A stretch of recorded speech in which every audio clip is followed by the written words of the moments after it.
So ipaliwanag ko lang po yung nangyari pong insidente ng nakaraang Sabado, kung saan tuwing Sabado po, sa Monday po, ay nagkakaroon po kami ng clean-up drive.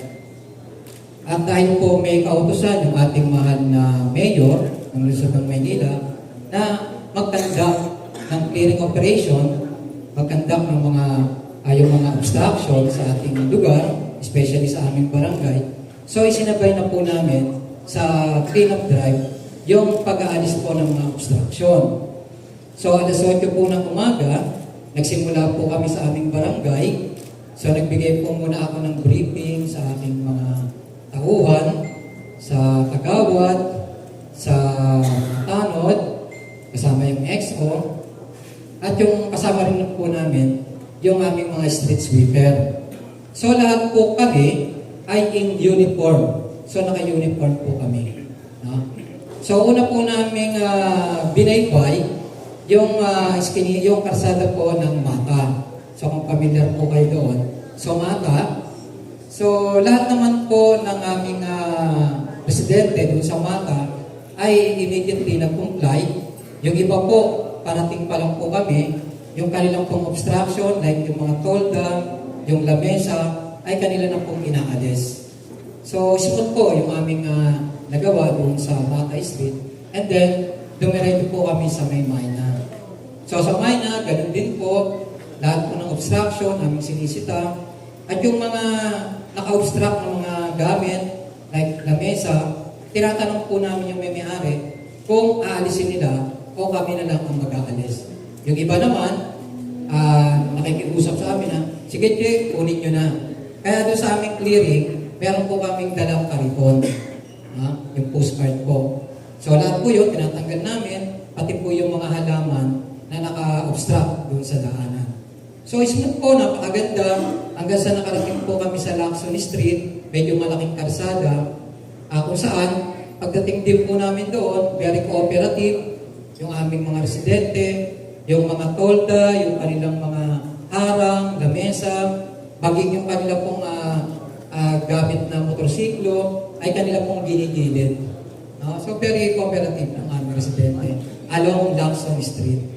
Then dumiretso po kami ng Pacheco, ganun din po, dumating kami, maayos na po, at talagang siguro po dahil sa may kautusan yung ating batihing mayor, at nagkaroon din kami, sa barangay. So, sumusunod po. So, hanggang sa nakarating po kami sa kalsada ng Osmeña, ganun din po.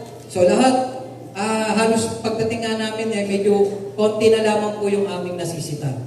No? So, talagang sumusunod yung aming mga residente along Osmeña. Then, pagdating po doon sa may Albatros Street, bumalik na po kami sa aming barangay. No? So, para naman po makainom ng tubig yung aming mga kasama. Tapos, sa payang naming almusal, pabili lang po ako ng pandesal. So, pinag-almusal ko po yung aming mga kasama. Then, after po noon, in a minute, lumabas po ulit kami at pumunta naman po kami sa gawing likuran ng aming barangay. Yun po yung Amethyst Street.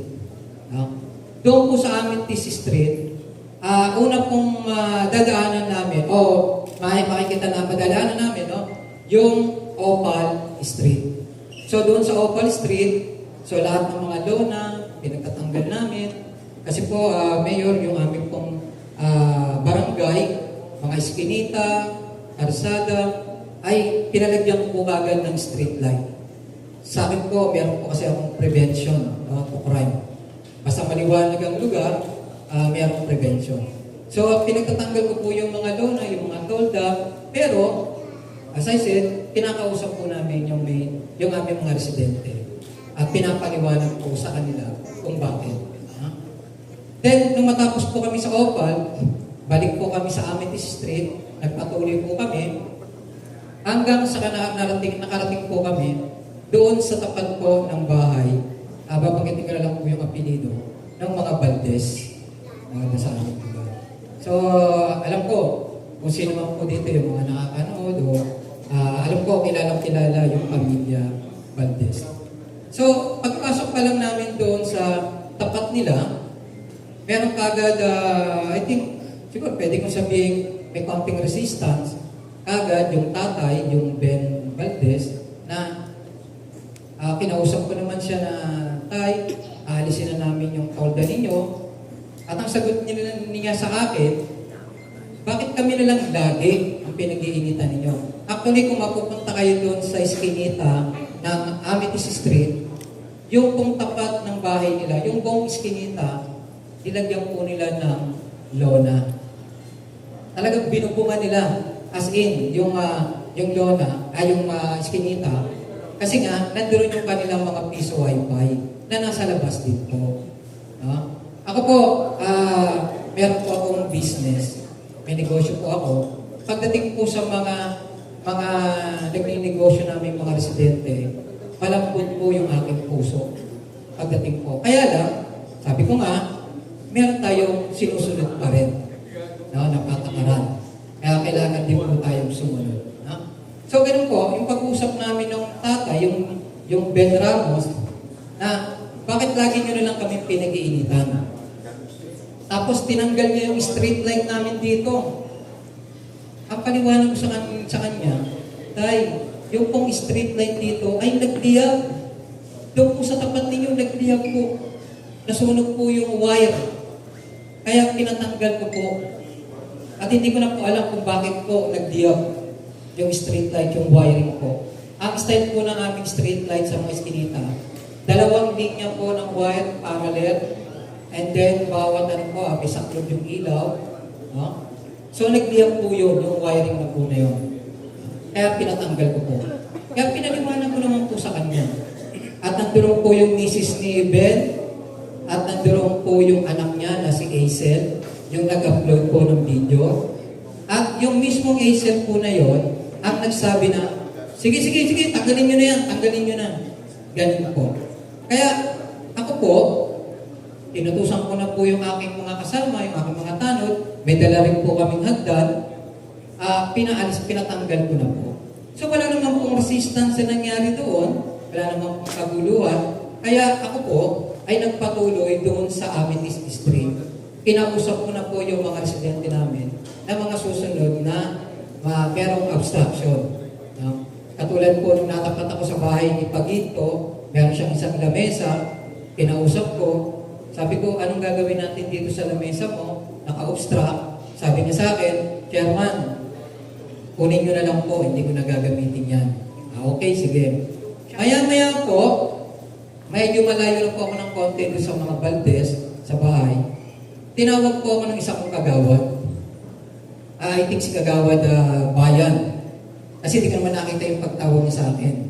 Hindi ko narinig. Ang nakarinig yung isa naming residente na sabi, tinatawag ka ni Kagawad. So, bumalik po ako doon sa pinanggalingan ko doon sa mga Valdez. Then pagdating po doon, Antimano, pagdating ko, yung aking tanod na driver ko rin po, tumakbo sa likuran ko. Tumakbo. Sinusugod na po nung mag-ama. At ang ginawa ko po, hinarangan ko po. Umawat po ako.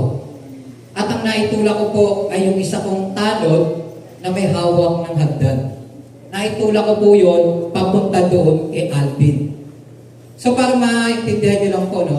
Ang itsura po ng Alvin, ang trabaho niya po ay bouncer. Malaking tao po siya. Malaki po. At kasama niya po yung tatay niya na pag-awat ko po, kasama na po akong minura.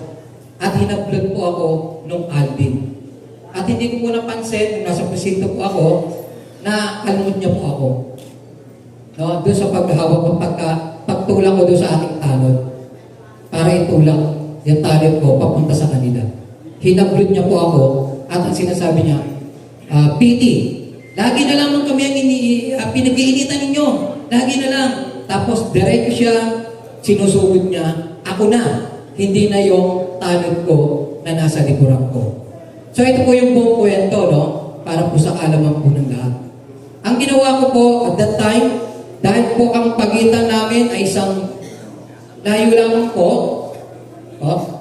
ang ginawa ko po, may dala po akong firearms na lisensyado with permit to carry o PTC4. No? So ang ginawa ko po, binunod ko po yung aking firearms at hindi po yung firearms po hindi po nakakasama. Unload po siya, hindi po nakaload. Pero dahil po, ang bilis ng pangyayari, sinugod ako, ang ginawa ko, doon mismo sa lugar na yon, doon ko kinasama. At mabilis ang pangyayari, segundo, pinuto ko kagad sa lapag.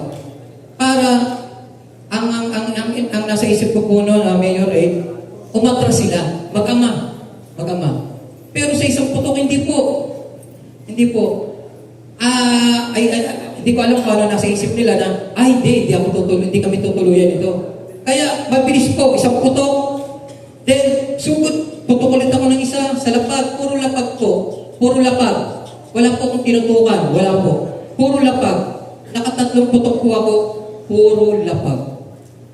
At para po sa kalaman ng lahat, ang ginagamit ko pong bala ay yung hollow point.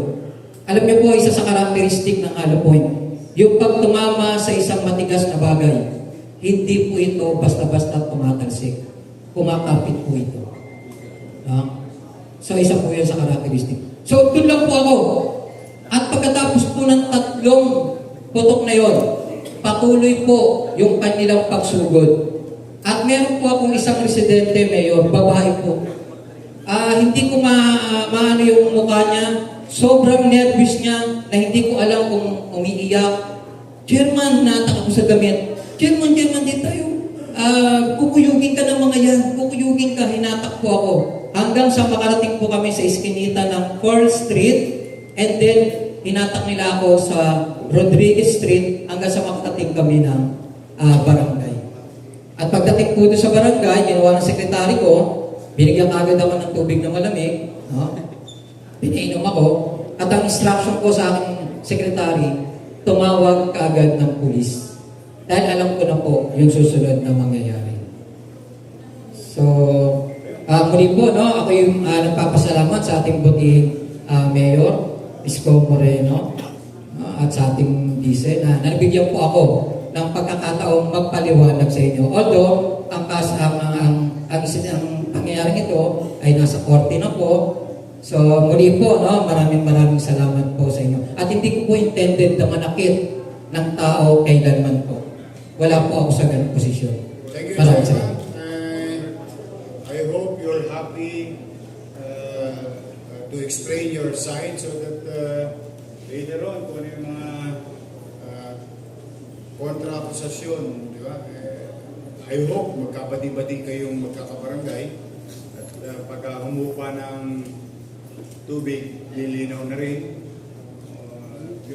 Gagang dumaang na sana ang mga damdamin ng bawat isa because at the end of the day,